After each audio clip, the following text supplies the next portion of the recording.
Alara stood on the porch of the trading post and watched the sun burn a hole in the horizon. It was the same sun that had set the day before and the day before that. The sky was the color of a bruise fading from purple to a tender yellow at the edge of the plains. This land was vast and unsparing, and it had taught her its most important lesson early. You were either enough on your own, or you were not enough at all. For 10 years, she had been enough. The trading post was hers, built with her own hands from salvaged timber and stubborn hope. It stood alone on the road to redemption, a last stop for prospectors heading into the hills and a first stop for ranchers coming back. It smelled of dust and cured leather and coffee and the dried herbs she hung from the rafters. It was a quiet life, measured in the weight of flour sacks and the precise stitching of a repaired harness. The people of redemption kept a respectful distance. They called her Alara. They knew she was competent. They knew her prices were fair and her word was good. They also knew she was Apache, though none of them ever said the word to her face. They saw her height, the straight line of her back, the quiet way she moved, and they filed it away with the other things about her they did not understand. They saw her as proud, or cold, or simply strange. She knew what they thought. She had seen it in the way mothers pulled their children a little closer when she came into town for the mail, the way men's conversations paused until she had passed. They did not see the woman who had learned to set a bone from her grandmother or the girl who had once known the songs for the changing seasons. They saw a shape, an outline, and they filled it in with their own fears. She had accepted this. Acceptance was a kind of peace. It was a low, steady fire you could warm your hands by on a cold night. It was not joy, but it was not sorrow either. It was the solid ground of a life lived without expectation. She had stopped expecting change. She finished her sweep of the porch, the soft whisk of the broom a familiar rhythm in the deep silence. The dust motes danced in the last shafts of light, then settled. She went inside, bolted the heavy plank door, and checked the fire in the stove. The small room behind the store was her home. It was sparse and clean. A bed, a table, 2 chairs, and a shelf of worn books. Section. It was enough. The next morning, the bell above the door chimed. It was not a sound she heard often before noon. She looked up from the ledger where she was marking down inventory. A man stood there, framed by the bright, hard light of the morning. He was tall, but not in a way that crowded the room. He took off his hat, and she saw his hair was the color of sun-bleached wood.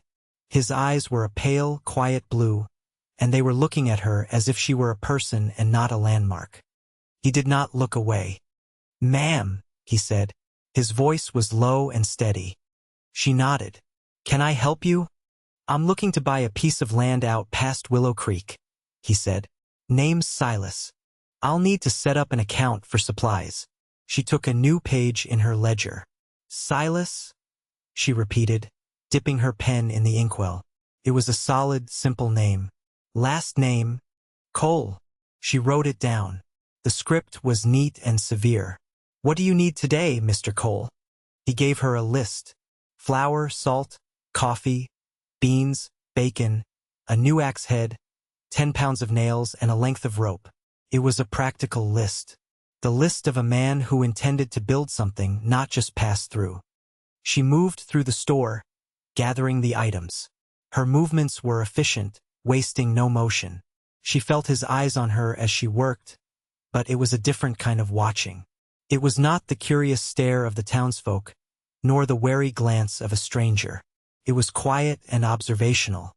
He was watching her hands as she weighed the flour, the way she tested the balance of the axe head. He was watching her work. "That's a fine piece of leatherwork," he said, nodding toward a bridle hanging from a peg. She glanced at it. The stitching was her own, a tight, even pattern that would never break. "It's strong," she said. "It's more than strong," he replied. "It was made by someone who knows what they're doing." She paused, a sack of coffee in her hand. It was the first time anyone had commented on her skill without also implying it was unusual for a woman. He said it like a simple fact, like observing the sky was blue. This was the moment, the quiet recognition. She saw him then not just as a customer but as a man who saw things clearly. He saw the work, and in seeing the work he had seen a piece of her. A piece she had thought was invisible to everyone else. "Who taught you?" he asked. The question was direct, but not intrusive. It was born of genuine interest. "My father," she said, and the words felt strange in the air. She had not spoken of her father in years. He nodded, as if that was the most natural answer in the world. He did not ask more. He did not pry. He accepted the answer and let the silence settle comfortably between them. She finished packing his supplies into 2 heavy canvas bags. When she told him the total, he paid in cash, his bills crisp and clean. His hands were calloused and capable. They were the hands of a man who knew how to work, just like her own. He carried the bags to the door, then paused and turned back. "Thank you, ma'am," he said. "My name is Alara," she said, the words surprising her. She never offered her name. A slow smile touched his mouth, and it changed his face entirely, softening the hard lines. "Alara," he repeated, trying the name out. "I'll be back." She believed him. She watched from the window as he loaded the supplies onto his pack mule and rode away, a steady figure moving toward the empty horizon. For the first time in a long time, the silence in the trading post felt different. Felt like a held breath. Silas Cole came back. He came back a week later for more nails and a question about the soil near the creek. He came back the week after that for a new whetstone, though the one he had seemed perfectly fine. He always had a reason, a practical purpose for his visit, but the reasons began to feel thin, like a worn blanket that couldn't quite hide what was underneath. He would buy what he needed, and then he would linger. He would lean against the counter and talk about the cabin he was building. He described the way the light came through the trees in the morning, the satisfaction of setting a log perfectly into place. He spoke of work, of building something solid and lasting. He spoke her language. She found herself listening, her hands still while she mended a piece of canvas. She learned that he was from the east, from a place with too many trees and too many people telling him who he was supposed to be. He had come west for the quiet, for the feeling of a sky so big it didn't care about your past. He never asked about hers. He seemed to understand that her past was a country she did not invite visitors to. Instead, he paid attention to her present. He noticed when she restocked the shelves, when she had a new batch of her strong, dark bread cooling on the counter. "Who made this bread?" he asked one day, though he already knew the answer. "I did," she said. "It's the best I've ever had," he said simply. He bought a loaf every time he came after that. The town of Redemption began to notice. When Alara rode in for the mail, Mrs. Morrison from the Mercantile gave her a sharp, appraising look. "That Mr. Cole seems to find his way to your post quite often," she said, her voice laced with a curiosity that was almost an accusation. Alara just nodded and took her letters. Bill Harmon, the blacksmith, was more direct with Silas. Bill was a large, gruff man who had lived in Redemption his whole life and believed in speaking his mind. He found Silas choosing lumber at the mill. "I see you're spending a good deal of time out at the trading post," Bill said, not bothering with a greeting. Silas laid a piece of timber aside. "I need supplies." "You need more supplies than any 3 men building cabins," Bill countered, crossing his thick arms. "People are talking. They say you're sweet on the Apache woman." Silas stopped and looked at him. His pale blue eyes were steady. "Her name is Alara," he said, his voice quiet but hard as iron. "And what I do is my own business." Bill Harmon held his gaze for a long moment, then gave a short, sharp nod. He was a man who respected strength, and he saw it in Silas. "Just so you know what you're getting into," he grumbled. But there was a new note of respect in his tone. "She's not like the other women around here." "I know," Silas said. "That's why I go." One afternoon, a late autumn wind began to blow, cold and sharp with the promise of winter. It rattled the door of the trading post in its frame, a persistent, annoying sound. Alara had been meaning to fix the hinge for a month, but other, more pressing tasks always took precedence. Silas was there, buying candles. He heard the rattle and saw the way she unconsciously flinched at the sound. He said nothing about it. He paid for his candles, said his goodbye, and left. The next morning, when Alara unbolted the door, she found a small, neatly wrapped package on her porch. Inside were 2 new iron hinges and a set of screws perfectly sized. There was no note. There didn't need to be. It was an act of quiet care. He had seen a need and met it, without asking for thanks or praise. He had paid attention. He had understood that she was a woman who would rather fix something herself than ask for help, so he had simply given her the tools to do it. She held the cool, heavy metal in her hands and felt a warmth spread through her chest, a feeling she had not allowed herself to feel in a very long time. It was a dangerous feeling, felt like hope. That afternoon, she replaced the old, worn hinges. She worked with methodical precision, her hands sure and steady. When she was done, she opened and closed the door. It swung smoothly, silently. The rattle was gone. The silence it left behind was profound. A week passed, then 2. The weather turned colder. The sky was the color of old bone. Silas did not come. At first, Alara told herself it was the weather. The creek would be high, the roads muddy. But as the days stretched on, a cold knot of anxiety tightened in her stomach. It was a foolish feeling. She was fine on her own. She had always been fine on her own. His absence should not matter. But it did. The silence of the trading post was no longer peaceful. It was empty. The door swung open and shut without a sound, a constant reminder of the man who had fixed it. She found herself looking toward the road, watching for the familiar shape of his horse. She was angry with herself for this weakness, for allowing this man to carve out a space in her quiet life. She had built her walls high for a reason.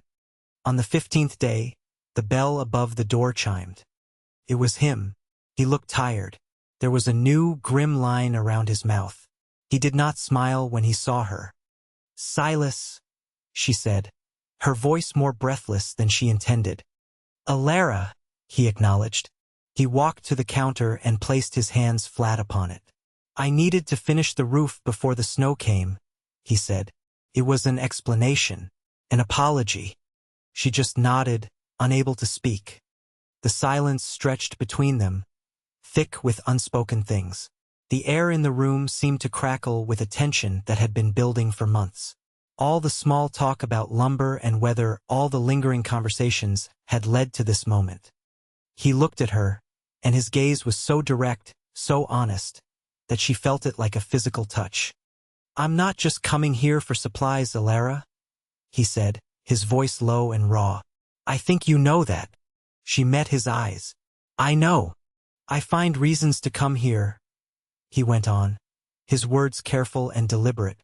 "I tell myself I need rope or salt, but the truth is, I need to see you. I had to know you, Alara.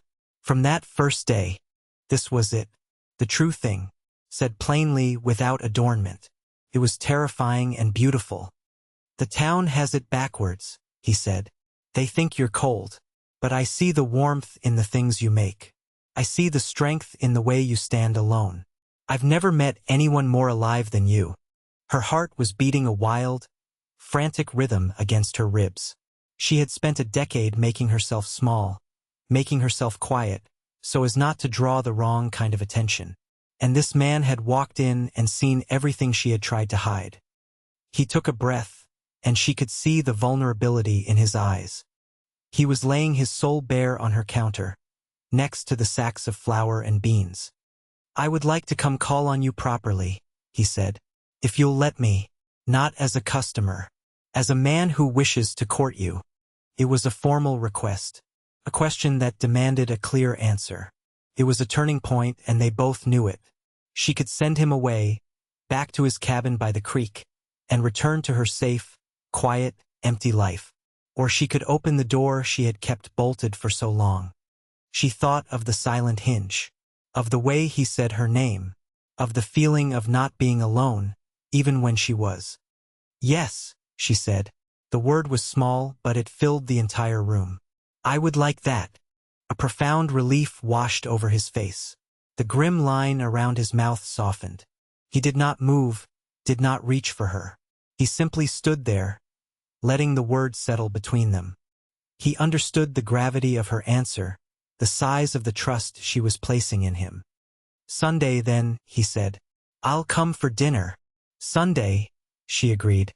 He left, and the trading post was quiet once more. But this time the silence was different. It was not empty. It was full of promise. It was the quiet before the first note of a song.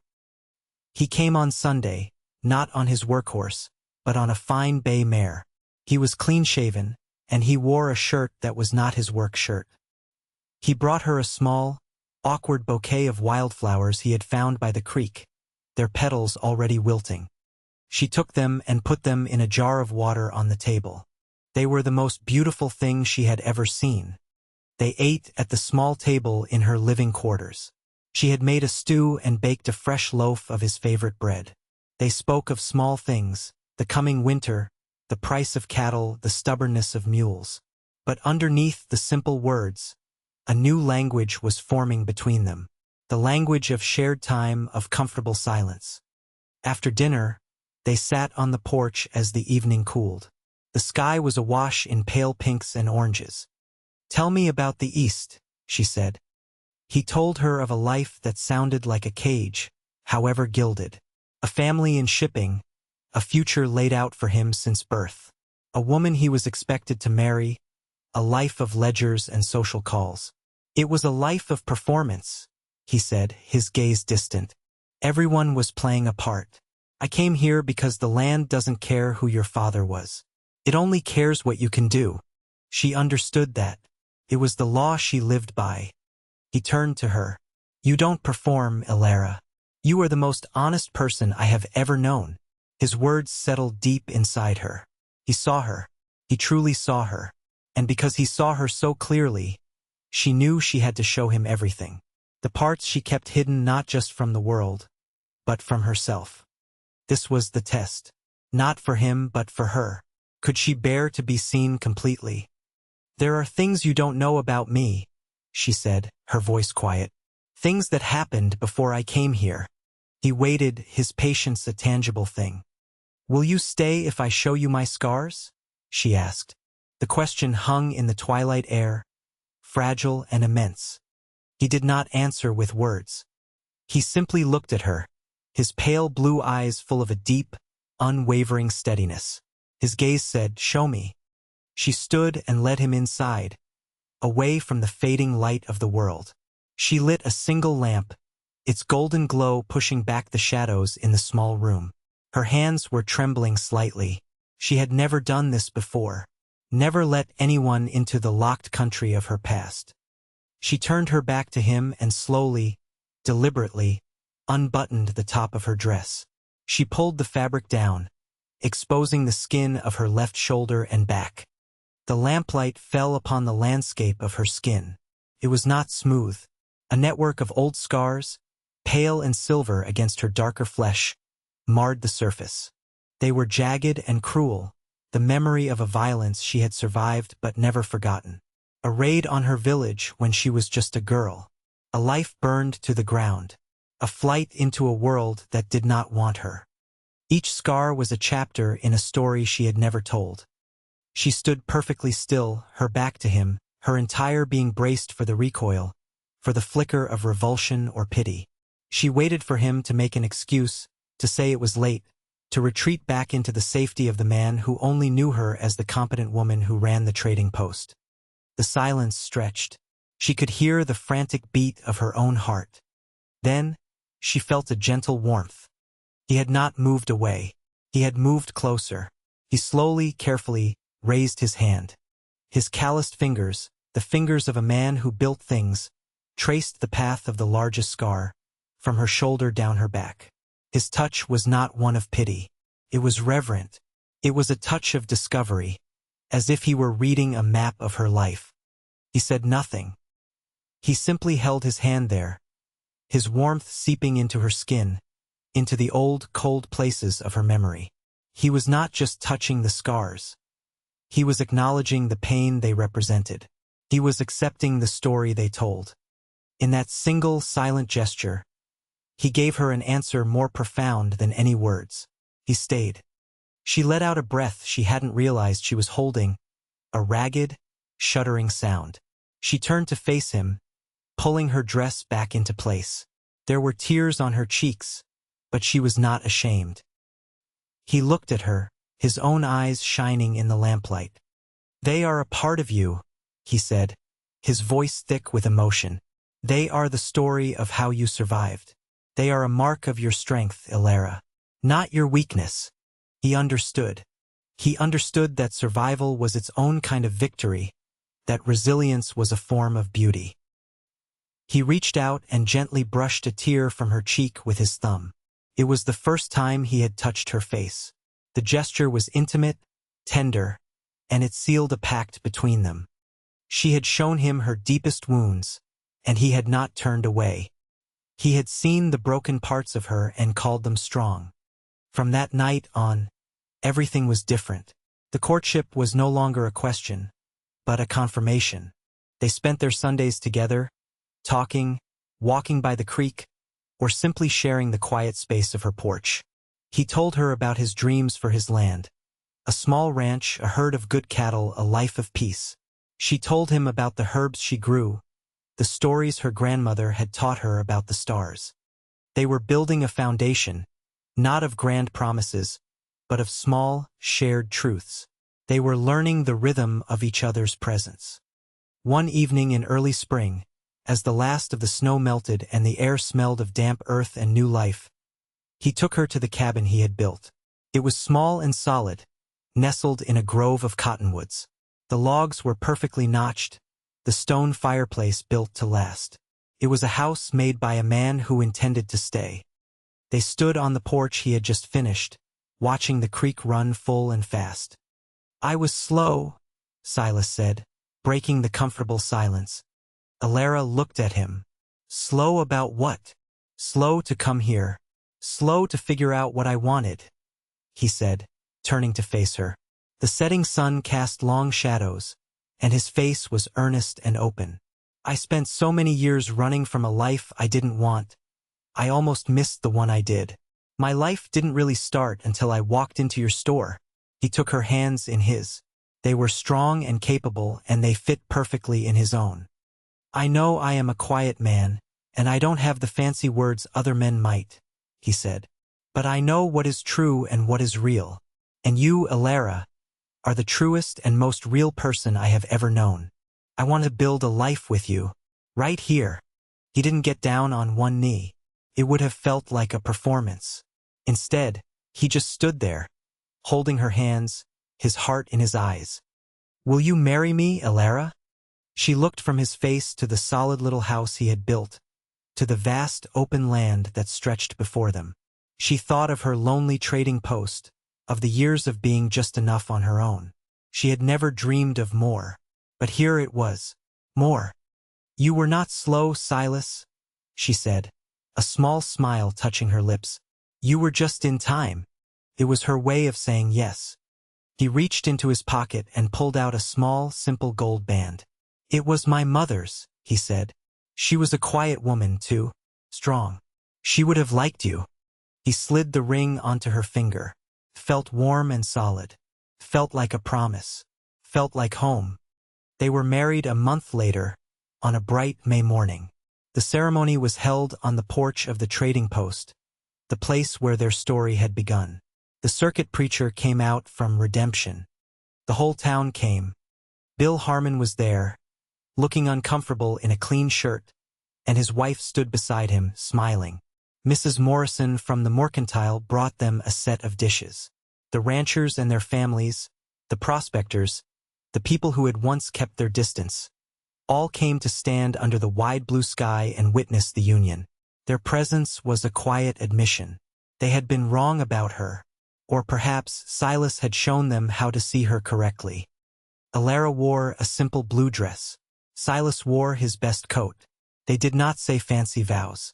They said the simple words, the plain and powerful ones. They promised to have and to hold in sickness and in health, to honor and to cherish. When the preacher pronounced them man and wife, Silas did not kiss her with a flourish. He simply leaned down and pressed his lips to hers, a gentle, private kiss that was meant only for her. In that moment, with the eyes of the town upon them, they were entirely alone. It felt like arriving somewhere they had always been headed. They held a small celebration. There was food and music. Alara saw Silas talking with Bill Harmon, the two men laughing. She saw Mrs. Morrison showing her how to wrap one of the new plates. She was no longer an outsider. She was a part of this place. She was Silas Cole's wife. That evening, after everyone had gone, they stood on the porch and watched the stars come out, thick and bright in the clear country air. "Are you happy?" Silas asked, his arm around her shoulders. "I am," she said. "I did not know this kind of happiness existed." "Neither did I," he admitted. "I am grateful I asked who made the bread." She leaned her head against his shoulder. The ring on her finger felt like an anchor in a calm and peaceful sea. The world was still vast and sometimes unsparing, but she was no longer alone in it. 5 years passed. The trading post was still there, but it was bigger now. Silas had added a new room and a stable out back. The cabin by the creek had become their home. It was no longer a small, empty house. It was filled with the sounds of a life being lived. A small boy with his father's pale blue eyes and his mother's dark hair played on the porch with a wooden horse Silas had carved for him. His name was Daniel.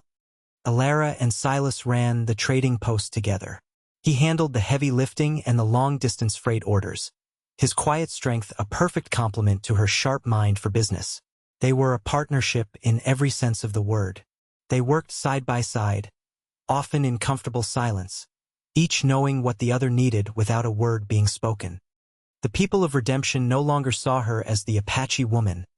They saw her as Alara Cole, a woman who could be counted on, a wife, a mother, a friend. They came to her now for advice on sick animals or for a jar of her healing salve. They had, finally, learned to see her clearly.